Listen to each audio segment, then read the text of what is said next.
Welcome, everyone. Thank you for joining. We'll be getting started shortly.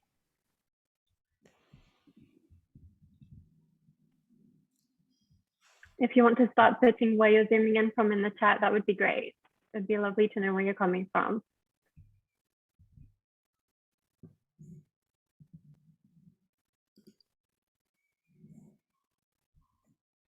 All right. Looks like people are coming in. Christina, you good to keep the missing people? Great. All right. Well, welcome to Past and Present, everyone. I'm with critically acclaimed authors Allison Gilbert and Zibby Owens. My name is Misha Jane, and I am the operations manager at Reimagine. As a nonprofit organization, we spark experiences like this one that empower individuals, families, and communities to face the hardest parts of our existence, including illness and death, while also inspiring people to celebrate life and one another. It's with profound gratitude that we thank Damani for Grief for their support of this series. We really couldn't do this work without Damani, so thank you very much. I will be pasting their links below after this introduction. And I would also like to thank our 2021 sponsors shown here, who also support Reimagine and make events like these possible. So as you know, we're using Zoom today. The instructions are on the slide here. And for those who wish, we also offer live transcription. If you click on the live transcript icon on the menu bar, you can get a live transcript of what's being said. If you can't see that option, you might need to click on more and then choose the live transcript option from there. And you can send me a note in the chat if you have any questions about using Zoom. If you'd like to take a moment, if you haven't shared already, to share where you're zooming in from, since most of us are calling in from around the United States, please join us in acknowledging that we are on the traditional lands of diverse Indigenous peoples, their elders, both past and present, as well as their future generations. This land acknowledgement demonstrates the commitment to working to dismantle the ongoing legacies of colonialism. And I'm located in Catawba, Sugary, aka Charlotte, North Carolina. If you're curious about the Indigenous territory where you're located, I will paste the link in the chat in just a moment, but the website you can go to is native-land.ca. And now it's my pleasure to introduce Allison. Allison Gilbert is the author of numerous books, including the much anticipated forthcoming biography of Hearst newspaper columnist Elsie Robinson, to be published by Basic Books, an imprint of Hatchet Book Group, in 2022. Her latest book, Past and Present, Keeping Memories of Loved Ones Alive, reveals creative ways to remember family and friends we never want to forget. And to mark the 20th anniversary of 9/11, Allison is executive producer of 2 film projects in collaboration with the 9/11 Memorial and Museum, a documentary called Reporting 9/11 and Why It Still Matters, and a 20-part series, Women Journalists of 9/11, Their Stories. Featured journalists include Tom Brokaw, Savannah Guthrie, the New York Times' Maggie Haberman, NPR's Linda Wertheimer, and 60 Minutes correspondent and anchor Scott Pelley, and many others. Please also take a moment to follow Allison on Instagram, Twitter, and Facebook. She's everywhere as A. Gilbert Writer. And with that, it's my pleasure to hand it over to Allison. Hi, everybody. I am so honored that you've chosen to join us again. As you know, we are here the last Thursday of every month, and today is really special for me because I'm a huge fangirl of Zibby Owens. I couldn't sleep last night because I was like, "Ooh, I get to talk to Zibby today." So welcome, Zibby Owens. That's so sweet. Thank you. I'm so excited to be here. I wanted to just give everyone a lay of the land like I always do. I am nothing but punctual. So if you are joining us while your child is napping, if you're joining us during a lunch break or a coffee break, if you're on the West Coast versus the East Coast, I promise to honor your time. We'll be out of here on time. Right now it's 1:05 Eastern. We will be done at 2:00 Eastern on the nose. If you have to drop out, if you can't stay with us the entire time, that's okay. You're not going to miss anything because we are recording this conversation. So you can always get that recording. We will email it to you. You don't have to search for that link. We will email it to you, I promise. And a lot of folks who have signed up, we had nearly 200 registrants for today. And so, of course, we know things come up, which is why we record these conversations. And the last piece of business is that Christina, can you wave your hands?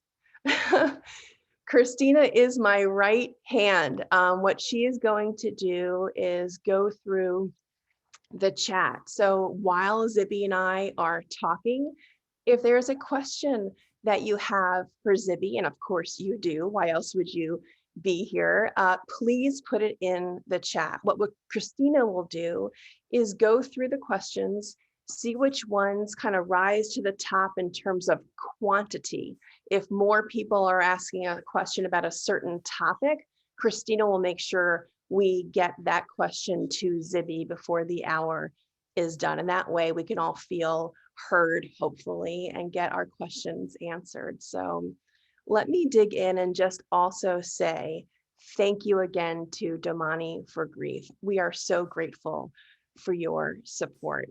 So the reason why I wanted to talk to the one and only Zibby Owens today is that she is everywhere. She has so many related platforms to her podcast. Moms Don't Have Time to Read Books. These are them. It's unbelievable what a presence, Zibby, that you have created. You have, of course, Moms Don't Have Time to Read. You have Moms Don't Have Time to Grieve, which is what we're going to be talking about mostly today, even though I know you have founded that particular platform. We're going to talk about who runs that now. We're going to talk about how you can submit essays potentially to Moms Don't Have Time to Grieve. Moms don't have time to have sex. Moms don't have time to lose weight. Moms don't have time to write. And what I want to start with, Zibby, before we even dig in anywhere, is what new channel do you have up your sleeve that we can maybe look forward to in the coming days or weeks? What's next? I do have something new coming, but I'm not going to say it yet. Okay, all right. Okay, fair enough. I am announcing something new on September 13th. That's my yeah. Okay, so I if am you going to want to know, all right, this was not planned, but if you want to know what Zibby has planned, Zibby, of course, is on Twitter at Zibby Owens, but Moms Don't Have Time to Read Books is on Facebook. Moms Don't Have Time to Read, Have Time to Grieve is on Instagram. Moms Don't Have Time to Read Books is on Instagram. You can find out, you have a newsletter, you can just listen to your podcast and go on your website to learn more. Let me go into what we can talk about, switching gears a little bit. I am very invested work-wise in the upcoming 20th anniversary of 9/11. And it feels like in a discussion about Moms Don't Have Time to Grieve and a conversation for Domani for Grief and Reimagine, that we really start here because it's personal for you too. You went to college at Yale. You had a best friend and roommate who died on 9/11. Can you tell us about Stacy and what happened? Sure. Yes, Stacy Sanders. I met her the very first day of my freshman year. Actually, my mother met her first while we were unloading the car, and she, I guess, oh yeah, there we are. Oh my gosh. Oh, that was junior year. That's when Stacy had started straightening her hair, FYI, which is naturally very curly. But yeah, that's us. Beautiful pictures. We became friends right away, and we lived together then the next 3 years. And she really became a part of my family. She lived in my house for a while. She came on all our family vacations. We just really clicked.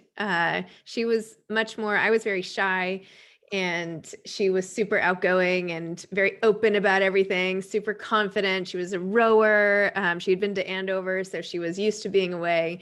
And I had not been away before, aside from, sleepaway camp. And she just, we just really complemented each other. So she kind of drew me out, and she was, she would run out without a coat on, and I would be the one being like, no, wait, take your coat, So I don't know, we had this very amazing, close relationship. We lived together all 4 years. After college, I moved to LA and lived there for 2 years. I followed a boy, and then we broke up, and then I moved back. And when I moved back to New York, I also lived with her again. We got an apartment on the Upper West Side with my friend Sarah. And then we lived together there for a year. We both decided to go to business school. We studied together for the GMATs. We went to the GMATs together. We took them in side-by-side computers. She did better than I did. It's okay. I'm over it now. And at the last minute, she decided she was going to wait a year to apply. She thought she needed a little more work experience and had just gotten a new job in the World Trade Center. And actually that summer before I left, she was like, I worry about working there. There'd already been, the bombing years before. And I'm like, no. For 1993. New York, right. In 1993, Sorry. There was a bombing. Yeah, for sure. Which I had been looking at colleges that day in 1993, and I was stuck, for anyone in the New York area, that loop-de-loop from like the Lincoln Tunnel, that loop. Anyway, we were stuck there looking at the towers all dark that day. I was with 2 girlfriends and my mom, and we were there for hours. So I never really forgot that visual, but I was like, no, you'll be fine, because like they already tried that building. Like, you're probably better off there than anywhere. And she talked about how she could see planes like flying below her floor. So I had a hard time leaving her to go to school, because she moved with if this is too long, I can summarize, but and by the way, I have a memoir coming out in July of 2022 called The Book Messenger, and I write all about this in the memoir. So I have a huge section with way more details on this, but basically I left for school, she stayed back, and we only talked like once or twice. And because I was so busy, I had just gotten to business school, and it was like, I was sure I was going to fail out, because I had a marketing branding background and not finance and accounting. And I was really stressed out, and it's like a cold call environment in school. Like they would call on you when you weren't ready, which is like my biggest nightmare. So anyway, I didn't talk to her that much. And then on 9/11, I was I had just gotten into class and heard somebody on the computer outside the hall say, a plane just hit the World Trade Center. And I thought it must've been one of those like little planes that she saw, like maybe nipping the corner. So I tried to call her, and she was on the 93rd floor, and she evaporated. She was gone. What was that experience like for you to so many people during COVID didn't have that chance for physical goodbyes? And the parallel to me that I want to focus on is how you came to terms with that lack of physical possibility of saying goodbye.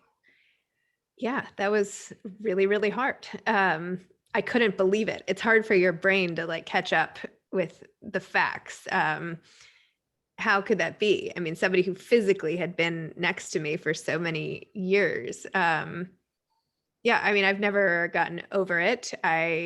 It's changed my entire life.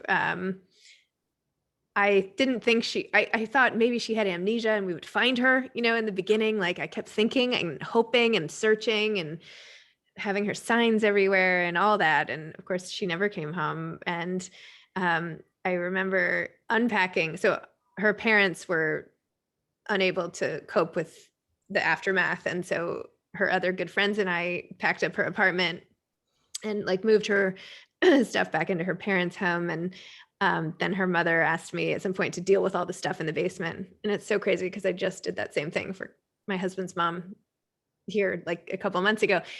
So I've gotten quite good at the basement cleanup. I'm making light of it, but obviously it hasn't been funny, but I was unpacking and there was a lot of my stuff sort of mixed in with hers from all the years, like shirts of mine. And And I took out one sweater and there was like this long hair of hers that was on the sweater.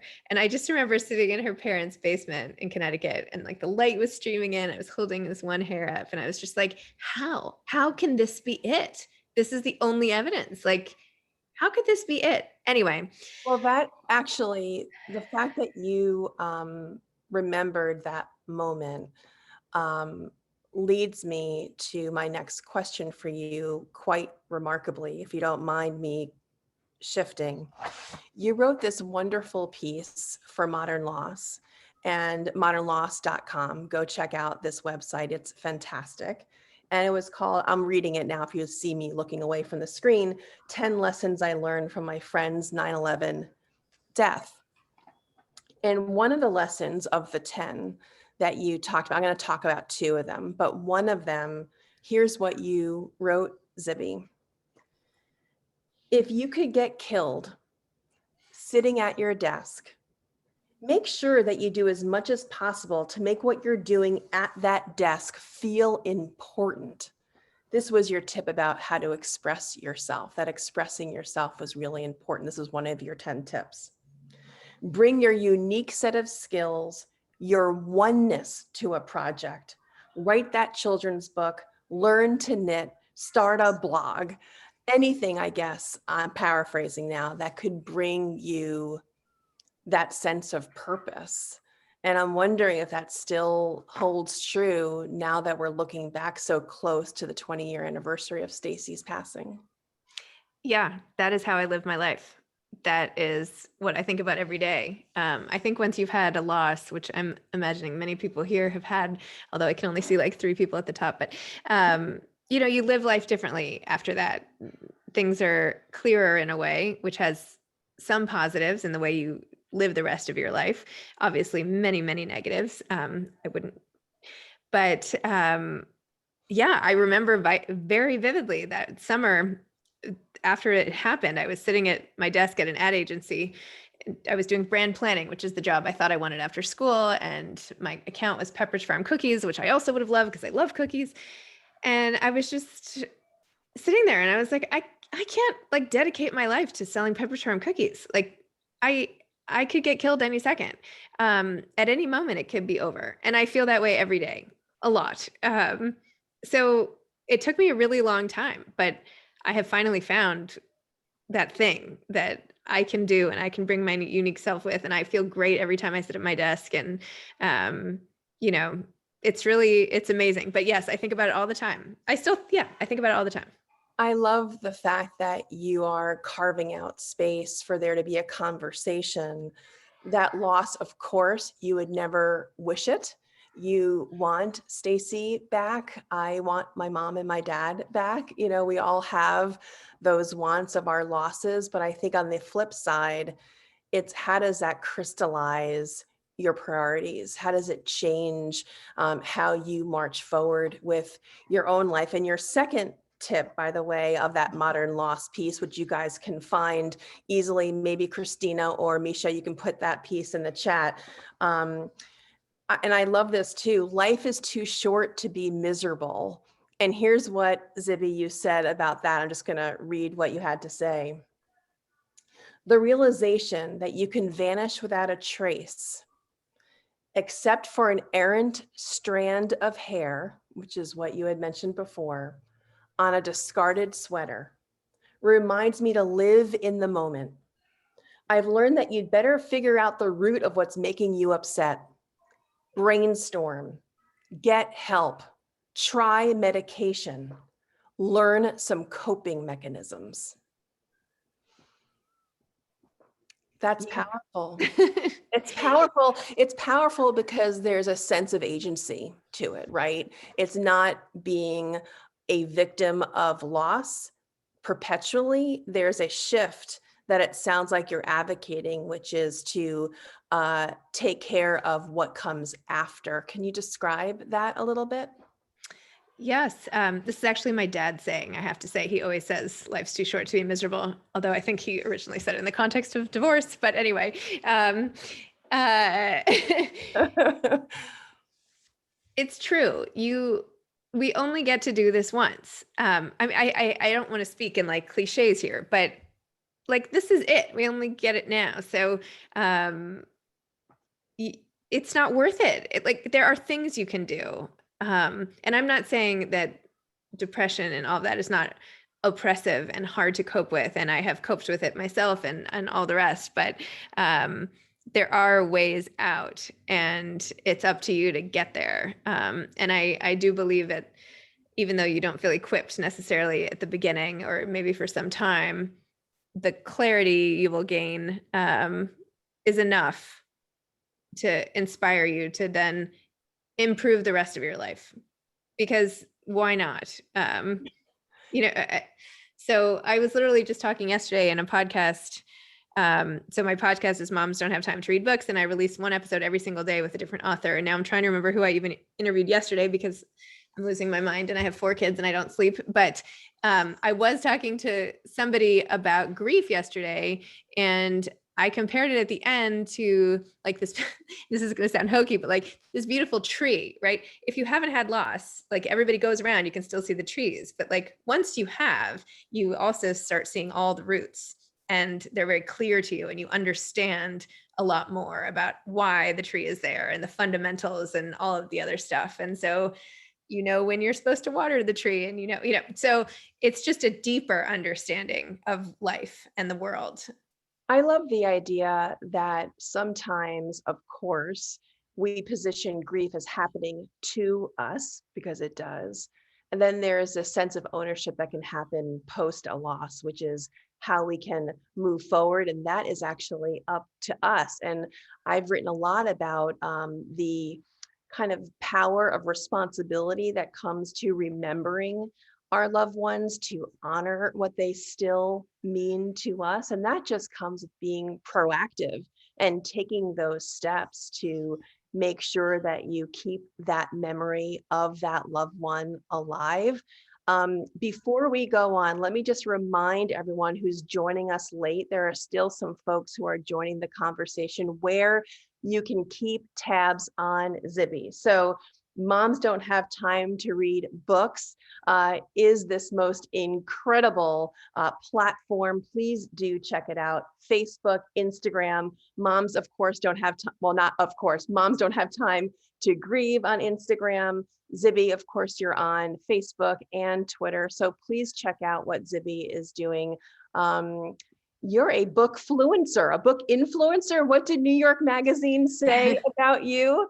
In 2019, they said that you were, they gave you this incredible title. What did they call you? They did. I was like flipping out about it. They said New York City's most important book fluencer, which was like, I was walking down Lexington Avenue and I opened the article up on my phone. I was like, what? Yes, that was very nice. And by the way, I am also on Instagram at Zibby Owens, and that's, Perfect. And my website is Zibby Owens. So those are the 2 places you can figure out everything that's going on. And that will take you everywhere else. So that's perfect. Thank you so much. And then the next question I have for you is about your reading and what helped you through COVID. And this is very personal to you too. And I thought it was somewhat wonderfully surprising too. So the surprising part for me was how you decided to read and what you decided to read in the face of loss. It wasn't your typical book, like a primer about these are the stages of grief. It was much more novel focused, I guess, memoir focused. I want to talk about some of those titles, but before I do, your husband, you too, suffered loss during COVID, his mom, his grandma. What happened during the pandemic with your family? So Kyle, my husband is Kyle. He's my second husband. Oh, there they are. That's his mom. She was absolutely beautiful, 63 years old, perfect health. And her mom, who went by Nini, her real name was Marie Felice. Nini they were living together in Charlotte, North Carolina. They had just moved there after kind of bopping around. Susan and Kyle's dad had gotten divorced 3 years prior, and she was like dating this new guy and had this new life, lost weight, like everything was like going really great for her. So they had just settled into Charlotte, and I guess there was a particularly virulent strand of COVID that ran through there. Nene went to the hospital for a pre-existing condition that was sort of life-threatening. She had to go. So when she was there, and this is in July or maybe even late June, she got COVID from the hospital. And Susan was there visiting her, and Susan wore a mask the whole time and was like, why is everybody in the hospital not wearing masks? Like, so they refused to test Nene for COVID because at that point there weren't that many tests and they didn't want to waste one. And so they didn't test her. They just sent her home with Susan, and she got worse and worse, ended up going back to the hospital. And before she passed away, Susan and Stephanie, her daughter and Kyle's sister, went to the hospital to say goodbye to Nene one last time. And Susan had to wear this hazmat suit and had to stuff ice packs all over it because she was burning up with fever herself. And then she went home and got so sick that the day that Nene died, the next day she went to the hospital herself, and she was in the hospital for 6 weeks. She started off in this small Charlotte hospital, went to a bigger Charlotte hospital, and then after 3 weeks was airlifted to Duke to be put on an ECMO machine. Basically, COVID ravaged her lungs so quickly and so severely. The doctors were sure she had, pulmonary fibrosis or some other, and no, she was fine. She was fine, but there was so much scarring. So her lungs just wouldn't heal in time to get their function back. She just couldn't get her breathing function back. And it was, even the machines, then there were all these cost benefits, would she have a stroke? And then it ended up that because of the blood thinners, you need to be, this is too boring, but anyway, point is she had a series of strokes at the end and ended up passing away on August 31st of last year, which is coming right up. And so Kyle and Stephanie lost Nene and Susan, who were so close. I mean, Nene raised Kyle when his mom was working. She used to be in healthcare herself as a dialysis nurse, and was just the most giving person ever. Would come here. She basically, my 4 kids, she basically adopted as her own. Just yesterday, my little guy, who's almost 7, was like, they called her Treats. And she's like, I miss Treats. I miss baking with her in the kitchen. It's just really heartbreaking. So yeah, that's what happened. And I'm so sorry. And what I find impactful from what I've read about your posts about the experience, because you've been very forthcoming about it, is what got you through. I alluded to some of that before we showed that beautiful picture, but it was reading. And again, it wasn't like the prescriptive, you're going to feel this on that day, that on another day. One of the books that you talked about, we've actually interviewed Leslie Gray Streeter on this series. She wrote the book Black Widow. There were other books that you talked about that are also atypical. One is Writers and Lovers by Lily King. The White Hot Grief Parade, which sounds fantastic. Tell me about the books, maybe even more than these titles, that really resonated to you at that time and even now. Everything that I go through in my life, I get through by reading and writing.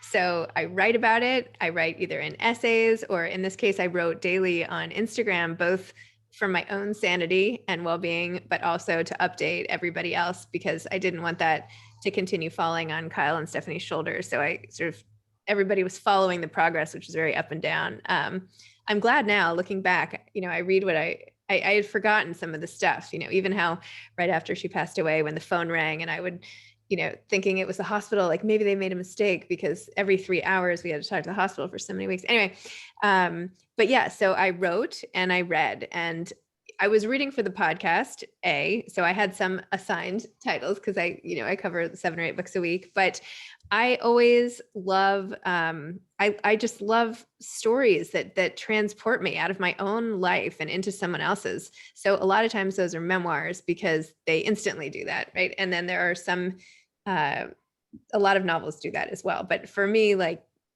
jumping into a memoir is the closest. It's like sitting down to coffee with a friend who's going through something else harder than you, or or on the same page, and all of a sudden you care so much, and so you're you're automatically empathizing, and that type of thing gets me through. So those books, you know, whether it was Sarah Evans' Born to Fly about how she got in a car accident as a child, or you know, any of the, getting out of my own head helps me a lot.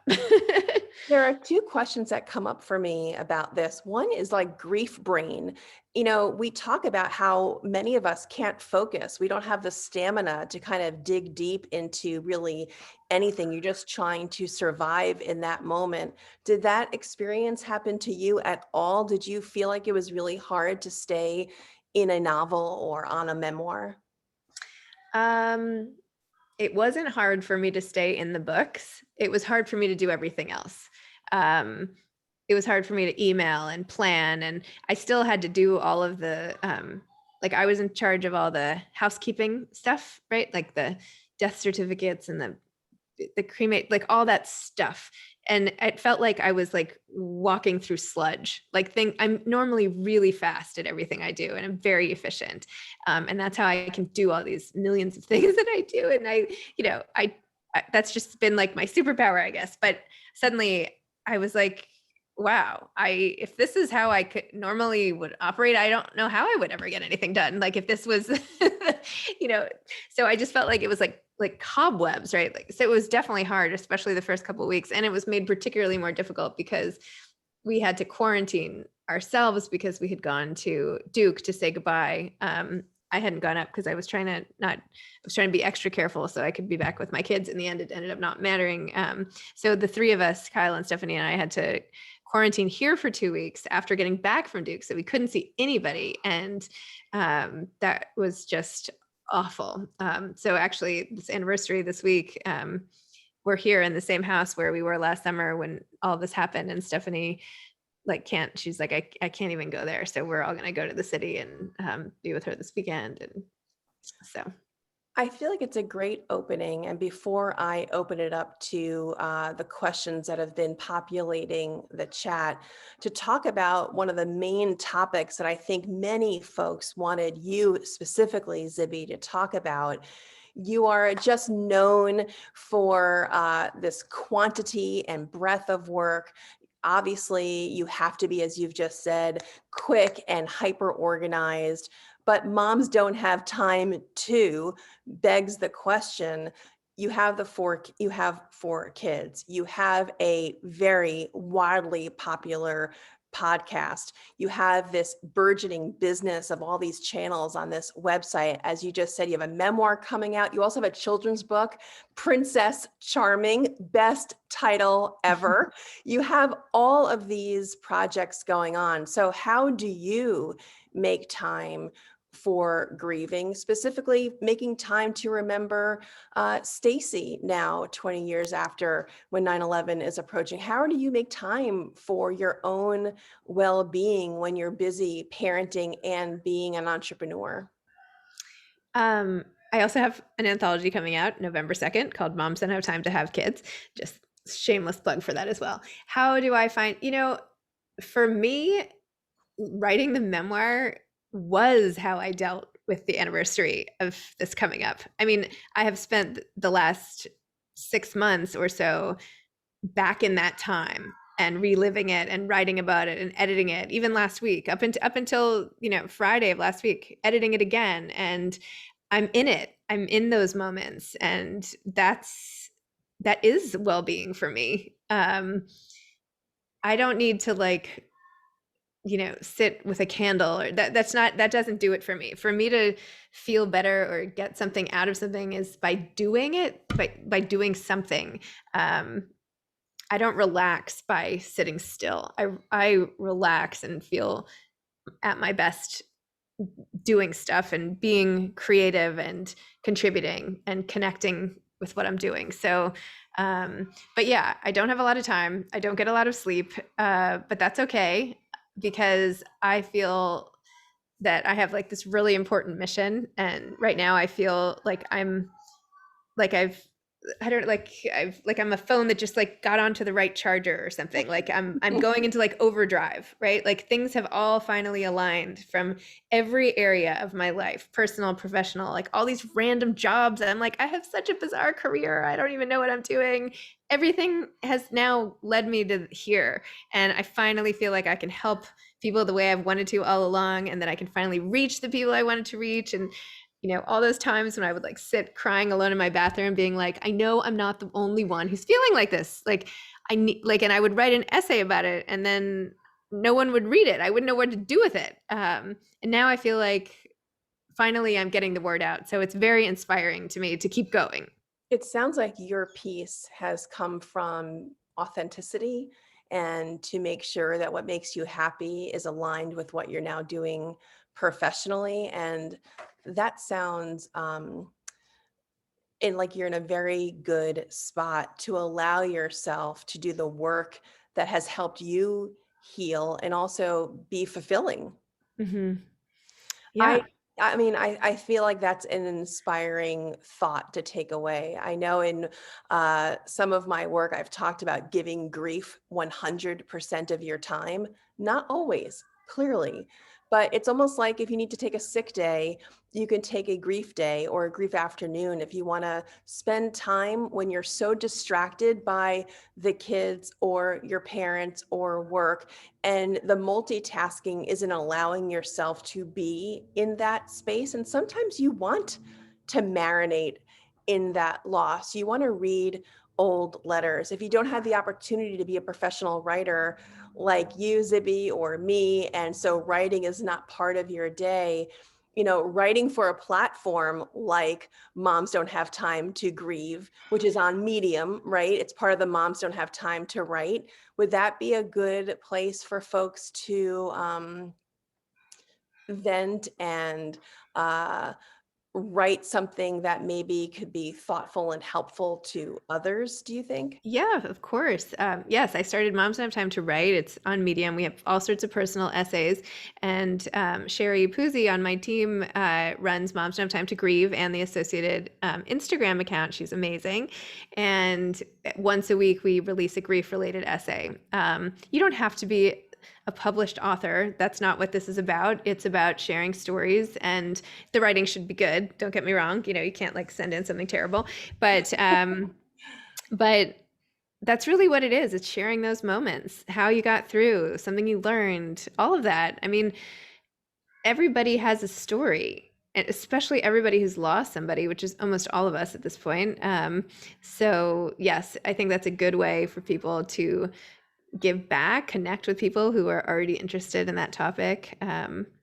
I love that you founded Moms Don't Have Time to Grieve. I love that you passed the torch to Sherry. And I know Sherry is on this call, so maybe we can put the appropriate contact information for Sherry if folks who are on this call want to learn more about Moms Don't Have Time to Grieve, if they want to learn how to submit an essay that would pass the Sherry sniff test, that would be super too. And I do want to pivot now back to Christina.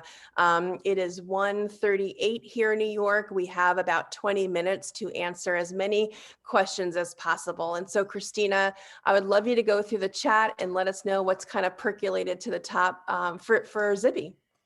Sure. The first question is a private question. What are some coping mechanisms you use to manage your grief?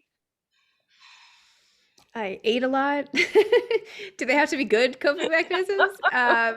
Well, we know you like cookies. I do. I like cookies. I definitely eat too much now. No, I cried a lot. I ate a lot. I wrote. I read. I slept. We inherited Susan's dog, Naya. So she's literally, well, I don't know if you can see her, but she's sleeping right there. I'll try to get her to join. So spending time, honestly, like petting her, spending time with her, that really calmed me down. Those are some of the ways, it's hard with the kids. So I was envisioning myself in the immediate aftermath, but, obviously it doesn't end. And I lost my grandmother too, who I was super duper close to, not from COVID, but a couple months after that. So it's just been one of those years. And with the kids, I don't hide it. I mean, I cry and they hug me, and it's okay. I'm not like ashamed, and it's about how much we love people, and I talk about it. But yeah, I definitely, I cry a lot, and my husband's been amazing. I mean, I know this is really his mom and all of that. That was his grief. I mean, I know I was a bystander and I have my own associated, but you know, he's been really supportive. Like it's just, I think that's been one of the challenges also is, you know, for anybody out there who have a loved one who's lost somebody, it's, you know, watching the person you love grieving so deeply and having the effects of that on their mood, and that sort of understandable unpredictability is also really tricky. But, you know, it's all about, and I feel like this is one of the main things I learned in COVID, which many of you probably relate to, but you just can't even look till tomorrow, right? Like we never knew what was coming. So every time I start to panic or I think about something so overwhelming, I'm like, just look down, right? Like stay where your feet are. And this is the first time, not in some woo-woo like meditation, and like actually, I'm not going to worry about this. I'm going to worry about today. And I'm feeling sad right now, so I'm going to be sad. But then I'm going to like go on the trampoline and deal with my kids, and you know, then I'm going to do 3 podcasts today. And you know, yes, it's probably all a distraction, but I get plenty of the grief, you know, seeping through. So those are some. I think it's important for me to point out too, I'm on the board of the National Alliance for Grieving Children. And what you have said is completely the way the experts say handling grief with children is best approached, which is to be honest. Let them see you cry. There is not a child who will grow up and say, I'm so glad that everyone pretended around me. Mm-hmm. So great job, Zibby. Oh, thanks. Christina, what's the next question? We actually had a few questions about talking to children about grief. So could you talk a little bit more about what kinds of things you share with your kids about your loss, and maybe how those conversations change for kids at different ages? Yes. When we told them about it, they knew that they were sick, right? I mean, let me back up. It's one thing if somebody dies suddenly and you have to explain it to a child. It's another when somebody is ill and you're like hoping, right? So in the case of Susan and Nini, they knew every day. I mean, the night that Susan was on the helicopter and we were hoping that she made it from one hospital to the other, they were on this bed. We were all jumping up and down when she made it, right? So they were a part of every bit of this. When she passed away, I was sobbing talking to them about it on the phone because I was still down there. And anyway, so this is not expert advice, but I was just very open. I didn't tell them the details. I didn't explain, I saw her I wouldn't let them see her on FaceTime. We had a couple of FaceTimes with her from the hospital at various stages, and like, I wouldn't show them any pictures, that would be too upsetting. And yeah, I just, I will say one side effect, because this was during COVID, is particularly particularly 2 of the 4 kids, well, actually maybe all of them, just were much more scared of it than other people, right? So when their friends in the park aren't wearing their masks, they'd be like, what are you doing? This is how treats died. So they have, it's very top of mind. Let me just put it that way. So when they wear their masks at school, or when they're socially distanced, it's for a reason. They understand that. But I don't know. I just try to do my best. I think that what you said, I want to put a spin on it to just kind of highlight one of your thoughts, if I may. Sure. You had talked about there being a limit, right? That you wanted to be open and cry, but not necessarily FaceTime.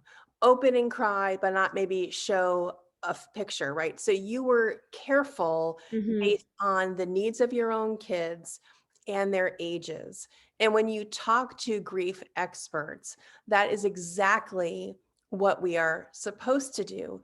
It's the editing that we can do on our children's behalf. And editing, by the way, is not lying. So let me explain how some grief experts, talked to me about this when I was just on the board of NAGC, the National Alliance for Grieving Children. think about a buffet. When you go to a buffet, you of course make a decision about what you're going to eat and what you're not going to eat. And so maybe at some point you're a little bit hungry and you take a little bit now, which is like a little bit of information about loss. You kind of take a little nibble when your kids are young. You kind of eat and expose them to what they're capable of. As they get older, the kind of narrative would go, they can then be hungry for more at the buffet table. So then you would allow them to eat more of the fancy food or more of the quantity of the food. It's not that you hid the better food from them or the bigger quantities of food or the escargot that they're not ready for yet. It's there, but maybe they weren't ready for it yet. And so yet is a big word. Yeah, Zibby, sorry. No, it's the way you would pick books or you pick movies for your kids, right? They don't always all watch the same movie. It's different levels. And it seems based on who your kids are and what they're ready for, you kind of can pick based on that what you're going to tell them. Yeah. I mean, I love the idea. The movie idea is a visual, right? You kind of know how that selection process goes. The buffet is just another visual. The one advice that I think goes across the board is to never, ever lie. So the lying about some sort of tragedy, the lying about any sort of illness, those lies will be discovered at some point. And so omission can be age appropriate. The lying is never, because that can actually fracture the remaining relationship. So I just wanted to make sure we talked about that just a little bit. So Christina. I also, sorry. Yeah. No, one more thing with the kids. They were involved with my putting away all the stuff in the basement, by the way, in a positive way. So I spent the whole day and they sort of helped me unpack it. And then we took the things of most value and we put them all over the house. And that meant a lot to them, right? So that now when we use her plates every day, which we do, we know they're like treats as plates and we know. So I think doing that for the little guys in particular was a tangible way where they like understood but kept her memory alive. So anyway. I love that you did that, especially because Zibby, the example that you just gave, you could have been the kind of mom who was like, no, those are delicate. And I'm only going to do that kind of job after they're in bed, because of course you can do that work faster if they're not involved. Typically, kids may slow things down, things could possibly break. But I love the idea that you were inclusive. And I think that's just really, that's really special. No, I needed the help. Yeah, it's just practical. It's just no, seriously. Yeah, I needed that. All right, Christina, sorry about that. Another private question is, it says death anniversaries are very difficult for me. Do you have any tips about how to handle these days? When I used to commemorate sort of the anniversary of 9/11 and Stacy's loss, I tried to always do something specific to her that wasn't part of the national discourse, right? Like, so she loved Magnolia cupcakes, which now everyone in the world loves. They were a little more off the beaten path in 2001. But so like my old roommate, Sarah, and I would get Magnolia cupcakes and have one in her honor or something like that. I think it depends how the person passed away, right? And if it's part of some sort of national tragedy or not. I have to be really careful about the footage I watch. I was hearing about the things you executive produced and all these movies that are coming, and I'm not sure I'm going to be able to watch those as much as I would like. I just have so much, I just remember sitting at my desk watching all the footage that day and the next day with all the jumpers and just straining to see if I could find her in all the videos and all of that. So I don't know, you have to be careful, but I think planning something, right? Like this first season, even we're going to like all have a nice dinner and spend the day in New York and like have the day where we say kind of goodbye. So having something planned, otherwise it's going to knock you off your feet. You might think that the anniversary won't, but somehow it always does. So not every year, but many, many years. So I would just say, like anything that's challenging that's coming up, right? If you're about to run a marathon, you'd probably practice a little bit. Like you might just spend a little time thinking about it before it shows up. I also love the idea, by the way, to not expect other folks in your family or your friends to know it's going to be hard for you. Mhm. So some people find an anniversary. I'll out my brother. He loved my parents as much as I do, but the anniversary, not so important to him. Mhm. He doesn't need the calendar date to have that be something that sparks his memory. Mhm. And for a while, he's my older brother. I was so resentful that that day didn't show up for him as much as it did for me. I needed to connect about our parents, and he didn't. And it's not because he didn't love them, as I said before. It's just if you need to connect about the anniversary, I think that we do bear responsibility to send a group text, to establish I an do that email chain, too. Mhm. and to say the words out loud. This day is going to be hard for me. What can we do together? Here are my ideas. What are yours?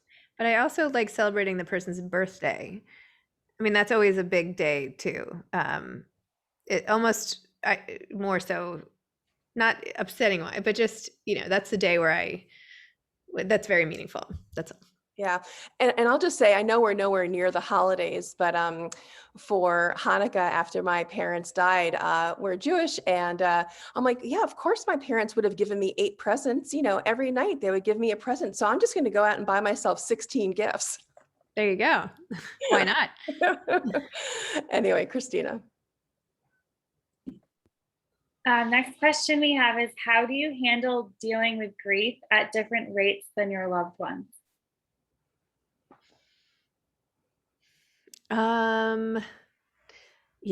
It's like an up and down every day. And also in the early days, it's so unpredictable. And we actually tried really hard to all have a sense of humor about it, because we would all be crying at different times. And whoever was crying kind of got that moment for them for that, the rest of us would stop, right? So, it's like taking turns, like in a merry-go-round, different horses going up at different times, right? That's sort of how it is. And I should have said before, I think having a sense of humor, even through the darkest times, is really, really important.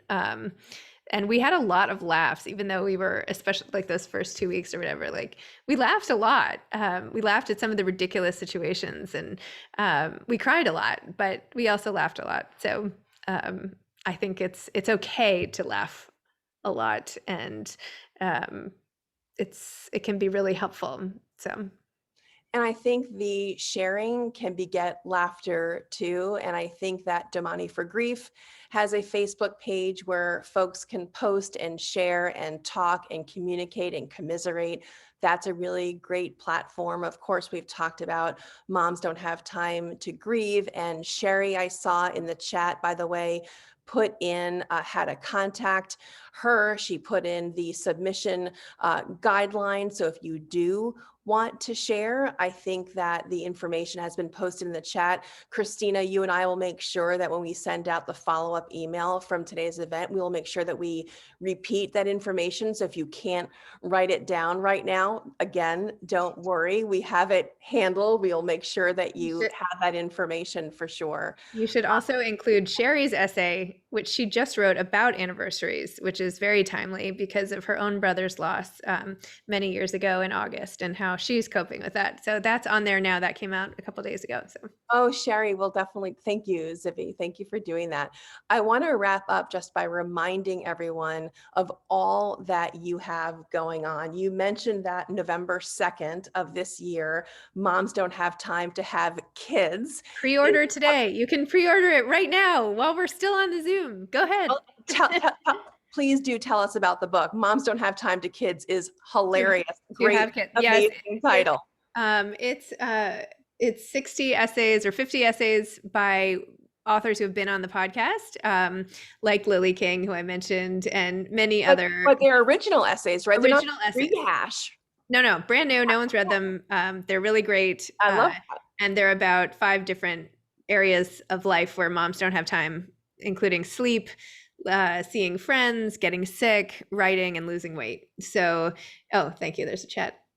there's a link in the chat, but the essays are great. They're moving and funny, and I can say that because I didn't write them. I did write a couple, but I'm talking about the other ones.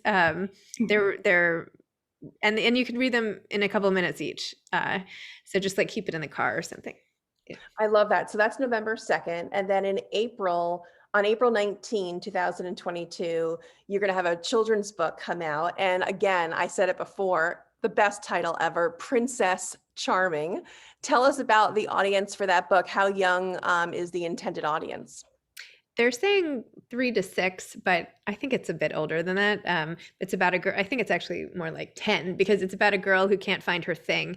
And she lives under her older brother's shadow. And then she realizes that she's known her thing all along.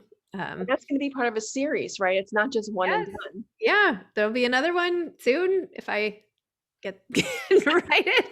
No, I have a draft of the next one called Princess Charming learns to write or something like that, or wants to write, or I don't know, but I don't know if that'll be the next one or not, but that's also available for pre-order now. Oh, thank you, Sherry. That's in the chat. This is amazing. Oh, that's good. That's good. Okay. And then the last thing is summer, fall 2022. You mentioned your memoir, The Book Messenger. And we talked that there's going to be a lot more about your personal experiences with loss and of course, Stacy, but what else are you covering in your memoir?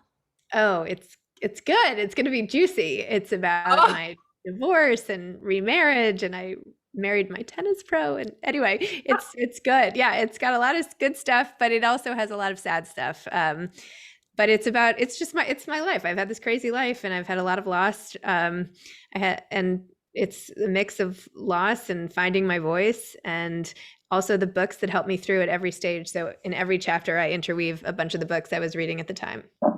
Well, everyone, I'm going to toss it back to Misha, but before I do, I wanted to again thank Damani for grief, of course. I wanted to thank Reimagine, of course. I am so grateful to have the opportunity to speak to Zibby today, and it's only because of both Domani and Reimagine that I get to have such a pleasurable hour of our time together. And Zibby, ZibbyOwens.com. Moms don't have time to read books. Moms don't have time to read. Tell us everywhere that you would like folks to find you.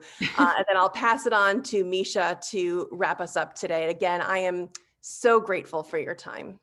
Thank you so much. It looks like they're all in the chat already, but basically if you find me on Instagram or on my website at Zibby Owens or ZibbyOwens.com, you will be led to everything else that I'm doing. And I have a newsletter, so definitely sign up for that. It's at the bottom of my webpage on every page. So, and thank you so much for having me. This was so nice. I feel like I completely rambled, and I didn't mean to suggest I'm any sort of expert on grief. I've just lived my own one small life, but happy to share. So take everything I said with a grain of salt. This is just what got me through, but it might not work for you. But anyway, I so appreciate the time and the space to honor the people that I've loved so much. So, well, we thank you. And Misha, before we go, I'm going to send it back to you. Great. Thank you so much, Allison and Zibby, for sharing your personal stories. I know that everyone here has something to take away from learning about your story and the way that everyone deals with grief differently. So thank you everyone for joining on this Zoom call. We will be sending out a recording of the event after this. And also please do check out the links to Zibby's website, Allison's website. I will drop those in the chat, as well as Damani for Grief, who have sponsored this series, and Reimagine. So thank you everyone. And hopefully you'll join us again next month for another past and present event. Yay. Thank you guys. Have a great day. I promise we were on time. Yes. Great day, Thank you, everyone. Bye.